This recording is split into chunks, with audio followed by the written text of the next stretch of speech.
Hi, we just released some fresh figures on tourism statistics. In 2017, Europeans, all of us, we made about 1.3 billion tourism trips. And in the data, we see that about out of 9 trips was for personal reasons, mainly the typical holiday trips, leisure, recreation. Another important part was to visit relatives and friends, about 1/3 of the tourism trips. The remainder of the trips, it's mainly business trips. We see that about 1 in 9 trips, around 11% of tourism trips, it's trips for professional purpose.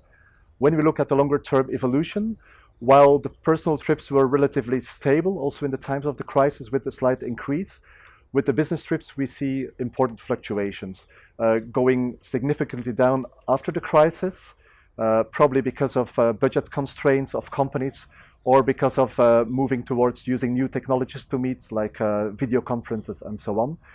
However, in the past 2 years, we nevertheless see a new increase in the number of business trips. How people travel to their destination, so which means of transport they use. On average for the EU, we see that motor vehicles, basically cars, it's the most popular way to go on holidays. It's about 63% of the trips are made by cars. We do see quite important differences when we look at the country details. For instance, for Malta, it's about 63% air travel. Luxembourg, Cyprus, Ireland also have between 40 and 50% of trips that are by air, which is of course linked to the composition of the population of the country. For instance, Luxembourg with lots of expats, and of course the fact that countries who are on islands may need to rely on planes.